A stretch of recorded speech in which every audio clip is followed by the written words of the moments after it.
guys, welcome back to my channel. In this tutorial, I'm going to show you an easy way to achieve sharp edges with fondant.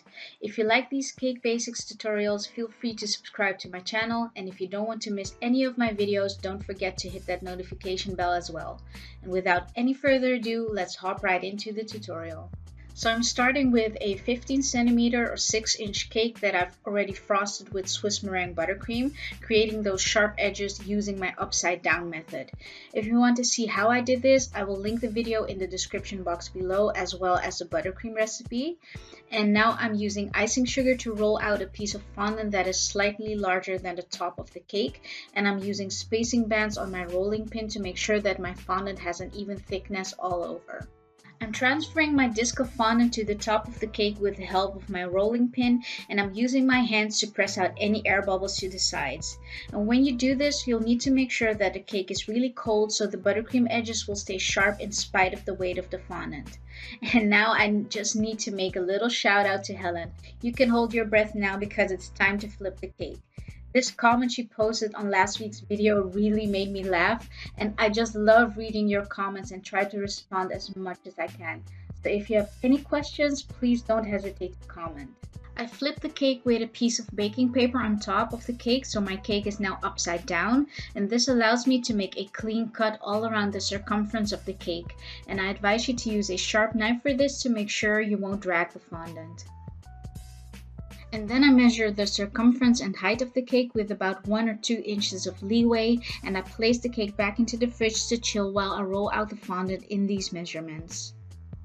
I roll my fondant to the right height first, and then I roll it out in the measured length. And if there are any air bubbles that appear while rolling out the fondant, it is best to pop them right away with a tiny pin. And I get asked a lot if my fondant doesn't sweat, and I almost never experience this, only during hot days. But I have experienced this in the past with a few different brands of fondant, so I would advise you to try different brands or even make your own fondant to see what works best for you, because every fondant behaves differently, and humidity and temperature plays a huge role in this. By the way, I have a list of tools that I've used in this video linked in the description box below, so make sure to check that out. After the fondant is rolled out, I use a large ruler and a pizza cutter to cut the fondant in the right measurements. And this cake was part of a 3-tiered My Little Pony cake, and it turned out really cute, and I will show the final result at the end of the video, so stay tuned. I roll the fondant onto a dowel to make it easier to apply to the cake and the fondant doesn't miss shape. Make sure that the bottom is rolled up completely flush, because this will end up being the top of the cake, and you want that to be as straight and sharp as possible. Then I adhere the start of the fondant to the buttercream by rubbing it a bit so it sticks, and then I slowly unwrap the fondant around the cake, making sure the bottom is aligned. At the end, you want both fondant layers to overlap each other so you can cut a clean seam through both layers. And with paneling, you'll always end up having a seam, but the sharper the X-Acto knife is that you cut it with, the more invisible it will become and the easier it is to smooth it out.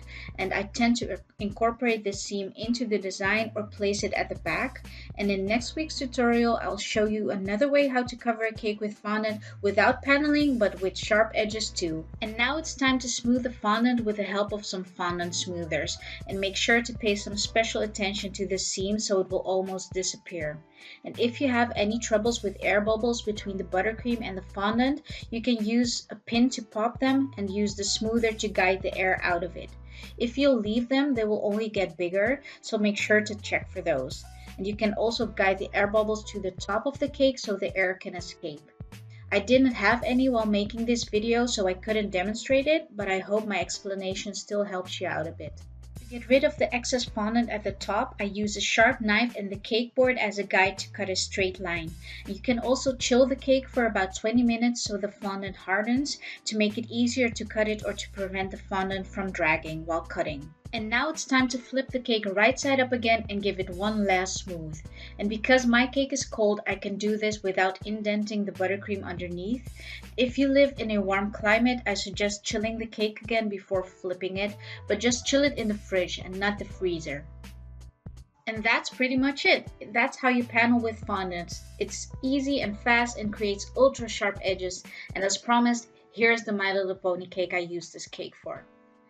I hope you've learned something from this video and don't be afraid to try it out. You'll thank me later. Thank you so much for watching and I'll see you in the next one. Mwah!